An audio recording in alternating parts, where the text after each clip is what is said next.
August 2018. 2/3 of the way through 2018, and I think that this has been one of the worst camera years of all time. I'm a huge tech fan. I love cameras. I love to get the cameras, learn how they work, learn their features. I follow all different sorts of vloggers and tech reviewers. Cameras to me are just a great way to record memories and moments in your life. And I've transitioned from photography to videography. So videography is very, very important for me.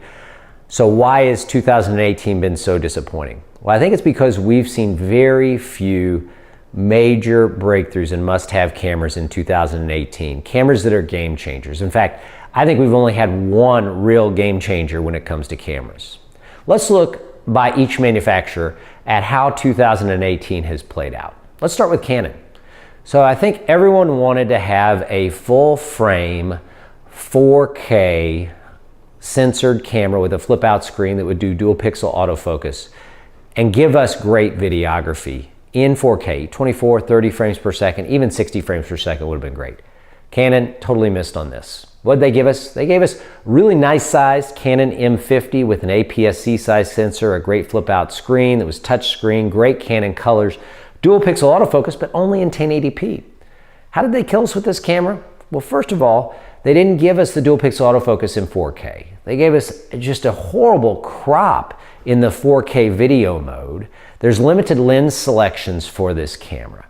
So I will tell you that even though the price point was amazing, and I think that this camera really is a nice step forward, Canon crippled it in many ways for those of us that really have an interest to use this camera for video. What about Fuji? So Fuji released the X-H1, which in most years would have been a breakthrough camera. In-body image stabilization, amazing 200 megabit per second Eterna film simulation, gorgeous file footage, decent autofocus and in-body image stabilization. It was a great camera, except it launched at the same time as the Sony a7 III, which greatly overshadowed this camera. It had its issues, which were fixed by a firmware upgrade. But that being said, I'm really disappointed as I read through some of the X-T3 rumors that Fuji is about to release a camera that's at a much lower price point that will have all the features that the X-H1 should have had. A built-in headphone jack. It will have 60p. It may have 10-bit. It may have autofocus all the way out to the sides, which the X-H1 doesn't have. Fuji, for a $2,000 top-of-the-line video spec camera, how can you turn around and release another camera at a much lower price point just a few months later? You're gonna ruin your customer base. I'll tell you, if they come out with the proposed X-T3 with those specifications, I will feel so burnt that I will not buy another Fuji camera, no matter how great it is, simply because Fuji shows a lack of loyalty that they traditionally have had with their upgrades for their customer base. If that X-H1 becomes obsolete by the X-T3, it will be the last Fuji camera that I buy. What about Panasonic? Panasonic gave us the GH5 and the GH5S last year and early this year. The GH5S is an amazing camera, but it lacks the one thing that makes it a critically great run and gun camera, and that is in-body image stabilization. I understand why they did it for filmmakers and whatnot, but it is essentially impossible to shoot that with that camera in a run and gun fashion without a gimbal or without a tripod. The GH5 gave us an update to their firmware to improve the autofocus, and it is better, but it still drives you insane because it will miss in critical situations. You just cannot trust that camera. You'll still see little pulsing in the background. So Panasonic, big letdown with that GH5 firmware update, the fact that you did not update that to have the autofocus capabilities of the GH5S. What about the LX100 Mark II, just announced early this morning, late last night? One of the biggest disappointments I've found. Panasonic, you had 4 years to work on this camera. 4 years to give us something great. Flip out screen, 60p 4K, and what did you give us? You gave us a modest upgrade in the sensor resolution, a little better autofocus, still not as good as the Sony, with a terrible crop in 4K that actually makes the image size smaller than that on the RX100 series cameras. It's horrible. I love the LX100. I was so looking forward to the LX100 Mark II, and now I'm just simply not even interested. Not to mention the fact that they left out a built-in neutral density filter, and they left out their cinema profiles, the Cine D, Cine V, and any log type profiles, making this camera really impossible to shoot any decent video footage with. Let's not forget about Sony. Sony's let us down this year in many ways as well. They had a breakthrough with the A7 Mark III, fantastic camera with a maturing lens line along the E-mount lenses. Absolutely great, gorgeous lenses that we're able to have with these cameras.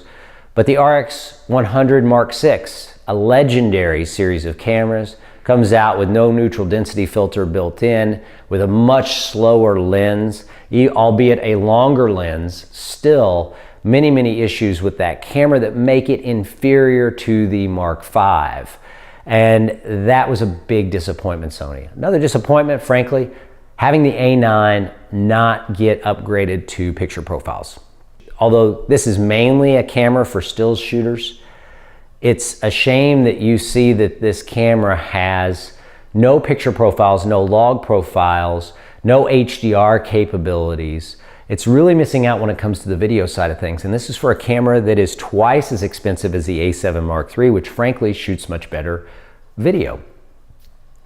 And then we come to the granddaddy of them all, Leica. I started shooting Leica cameras 6 or 7 years ago with the M9P. It got me into photography, which later led me into videography and my camera hobby that I have.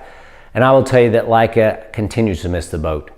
The M10P is $8,000, and yet it doesn't shoot any video, which if you look at the M240, maybe not such a bad thing because the video wasn't great on that camera.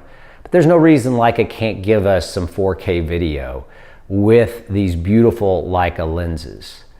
And frankly speaking, Leica, $8,000 is just ridiculous for your cameras, especially in this day and age when you can put Leica glass on a Sony camera and have amazing image quality.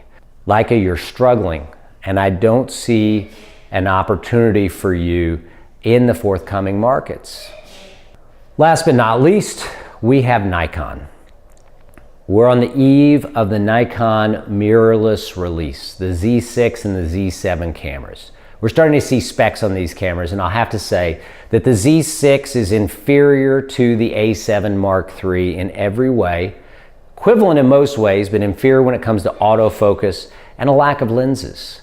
And so the Z6, which is going to be priced the same as the A7 Mark III, really misses the boat. And for video shooters, they didn't include any 60p. It doesn't seem to be a video-centric camera in any way. The Z7, we've had the A7R Mark III for over a year, and the Z7 falls short in so many different ways to that A7 Mark III, and yet it's going to be more expensive. And it's going to lack all of the glass that comes with the mirrorless system that Sony has built up over these years. Nikon, you had years and years to work on a mirrorless system, and the best you can give us is a knockoff of the Sony A7 series. It's ridiculous. So what can save us in 2018? What can be the real difference maker when it comes to cameras and the latter half of this year? Well, first of all, I think Canon can give us a meaningful mirrorless camera, a camera that has 60 frames per second in 4K, full frame, no crop, a camera that has an excellent dual pixel autofocus in the Canon colors. And if they give us a flip out screen, it will be a dream. Second, Panasonic can give us a G90 with that GH5S sensor inside of it, the multi-aspect ratio, but in-body image stabilization, and that dual IS that we see in the GH5 that's so great. That would be the perfect run and gun video camera, and if that comes out, it also will be a dream come true. Finally, I think Sony can hit several home runs in the last half of this year. The A7S Mark III looks like it's going to be a great camera. If it does 60 frames per second, if it gives us great low light, if it has a much better electronic viewfinder and LCD viewfinder with better touch functionality than we see on the A7 Mark III, it will be a home run for videographers. And finally, the Sony A6700 will be an outstanding camera if it simply gives us better image stabilization and a flip screen. So I want to thank you for watching. These are just opinions of mine about the camera industry. If you feel the same way, leave your comment below, like this video. Thank you for watching. I appreciate your time.